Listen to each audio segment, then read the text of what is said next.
여러분 안녕하십니까? KBS 아메리카 뉴스입니다. 지난 6년간 지속된 한미 동포재단 사태가 조금씩 정상화 수순을 밟고 있습니다.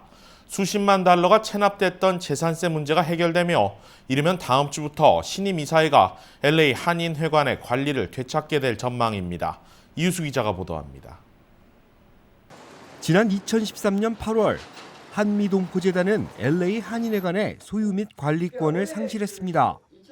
길고 긴 법정 공방으로 밀린 재산세만 33만 달러. 급기야 지난 7월에는 LA 한인회관 주차장 부지가 공매 처분 대상이라는 경고까지 붙었습니다. 공익을 위해 사용되어야 할 비영리 건물이 사유화됐고 관리 부실로 한인들의 공동자산을 한순간에 날려버릴 수 있는 위기가 닥친 겁니다.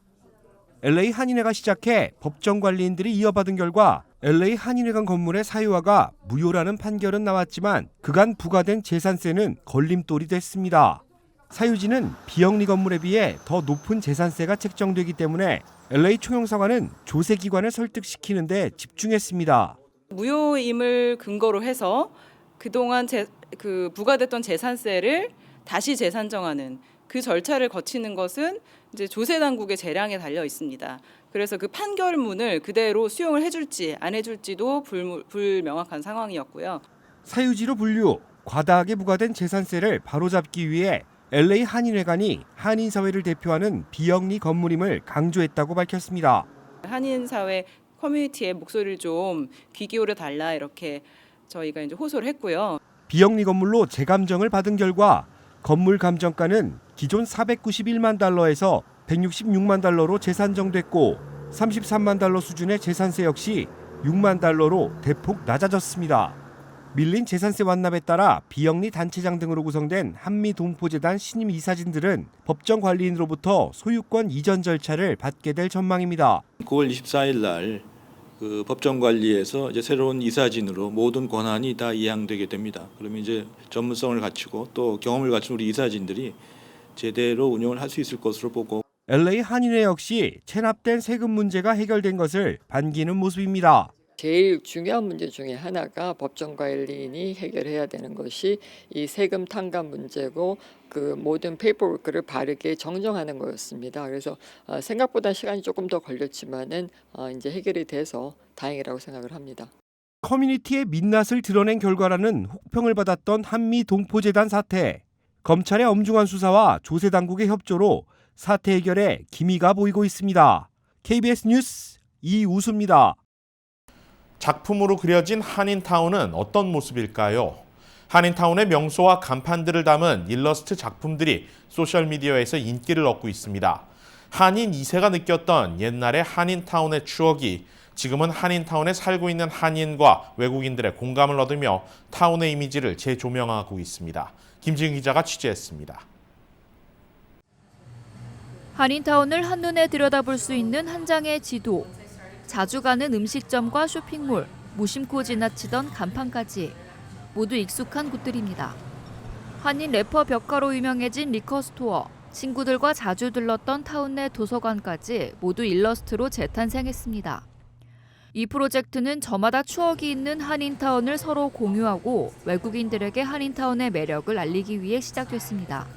When I was little, we would always make a family trip to Koreatown. There was always something special about Koreatown, with the signs in Korean, the smells, the culture, the people. 신문처럼 꾸며진 이 한 장의 종이에는 타운의 지도와 함께 한인타운에 사는 주민들의 따뜻한 이야기가 담겨 있습니다. 모두 4번 발행될 예정일 코리아타운 타임스는 매번 테마를 가지고 한인들과 소통하는 하나의 창구인 셈입니다. 한인타운에는 이렇게 명소들이 참 많은데요. 한인타운의 특징과 그리고 역사를 잘 보여주는 장소 하나하나가 일러스트로 재탄생하며 젊은 층들의 공감을 얻고 있습니다. 소셜미디어에서도 한인타운 내 자신의 위치를 알리고 해당 일러스트를 활용할 수 있습니다. 젊은 층이 오프라인보다는 온라인으로 소통하는 트렌드를 살린 겁니다. 이 일러스트들은 고리타분한 한인타운, 1980년대에 갇혀있는 한인타운이라는 기존 이미지를 180도 바꿔놓고 있습니다. So I met with a former journalist who's lived in Los Angeles for a long time, and she recently discovered Korean sweet potato. So she told me a story about how she always comes to Koreatown to go to the market to buy Korean sweet potato. So just little stories like that it's encouraging, and everybody's enjoying the illustrations and the stories. 어릴 적 가족들과 LA 한인타운으로 향하던 한 소녀의 설렘이 지금은 한인타운의 이미지를 바꾸고 있습니다. KBS 뉴스 김지은입니다. 트럼프 대통령이 캘리포니아 방문을 기점으로 주와 지역 정부 정책에 개입을 시사하며 각을 세우고 있습니다. 노숙자 정책을 비판한 데 이어 캘리포니아 주정부가 세운 자체 연비 기준 시행도 허용하지 않겠다고 밝힌 건데요. 내년 대선을 앞두고 민주당의 실정을 부각시키려는 의도로 풀이됩니다. 김주원 기자가 보도합니다. 트럼프 대통령은 어제 트위터를 통해 캘리포니아가 독자적으로 자동차 연비 규제를 시행하는 것을 더 이상 허용하지 않겠다고 밝혔습니다. 이를 통해 더 저렴한 가격의 자동차를 소비자에게 공급하고 상대적으로 더 안전한 차를 만들 수 있다고 덧붙였습니다. 1970년대 만들어진 청정대기법에 따라 연방정부는 각 주정부가 상대적으로 높은 차량 연비 기준을 시행하는 것을 허용해 왔습니다. 하지만 지구온난화 대비 등 환경정책에 부정적인 입장을 피력해온 트럼프 행정부는 현재 전임 오바마 행정부가 만든 연비 기준보다 더 완화된 기준을 만들 예정입니다. 그리고 가장 높은 연비 규정을 시행해온 캘리포니아를 상대로 연방정부 기준을 따를 것을 요구하고 있는 것입니다. 트럼프 대통령은 또 캘리포니아주의 난제인 노숙자 문제 해결 정책에도 날을 세웠습니다. 노숙자가 버린 쓰레기가 해양 오염의 원인이 된다. 도시가 지옥이 되도록 방치해서는 안 된다며 연방환경보호청이 일주일 안에 샌프란시스코시에 환경보호법령 위반 사실을 통보할 것이라고 말했습니다. 그러나 비판 수위만 높을 뿐 연방정부 차원의 지원 대책은 구체적인 것이 없습니다. 지난주 백악관 관계자들과 LA 시장이 노숙자 지역을 시찰했고 이번 트럼프 대통령 방문 기간에도 벤 카슨 연방주택도시개발 장관이 직접 노숙자 임시 거처 시찰에 나섰지만 정작 뉴섬 캘리포니아 주지사가 노숙자 문제에 대한 연방정부 지원 확대 요청에는 거부 의사를 밝혔습니다. If he's serious about this, I'm ready to work with him.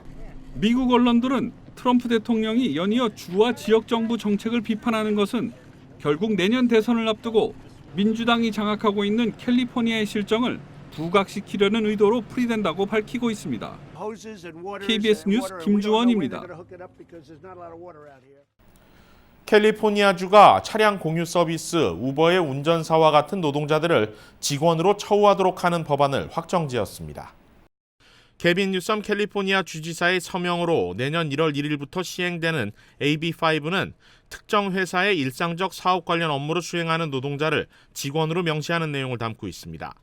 특히 독립된 계약직 신분의 운전자를 기반으로 영업하는 우버나 리프트 등의 사업 모델이 이번 법안으로 영향을 받을 것으로 보입니다. 법안 통과에 반대해온 우버와 리프트 등 차량 공유 업체들은 즉각 반발하고 있습니다. 업체들은 내년에 관련 내용을 주민투표에 붙이는 안을 추진 중인데 이를 위해 각각 3천만 달러씩 모두 9천만 달러를 쏟아붓겠다고 공언한 상태입니다.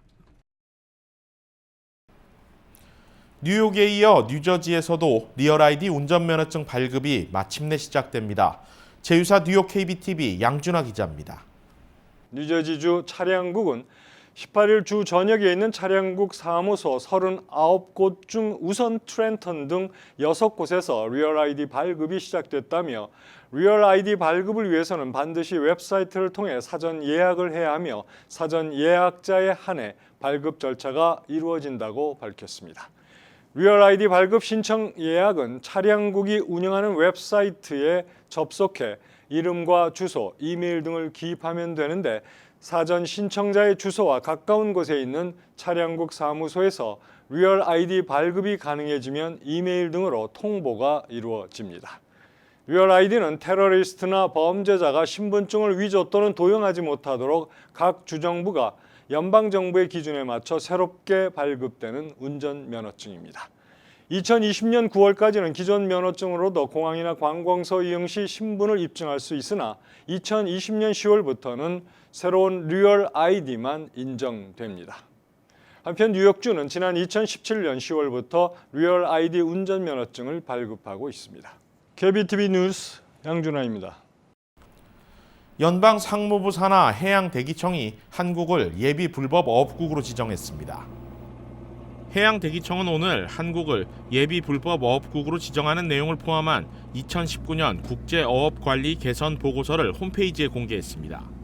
해양대기청은 보고서에서 한국의 원양어선 서던오션호와 홍진 701호가 지난 2017년 12월 남극 수역에서 어장 폐쇄 통보를 어기고 조업했다고 밝혔습니다.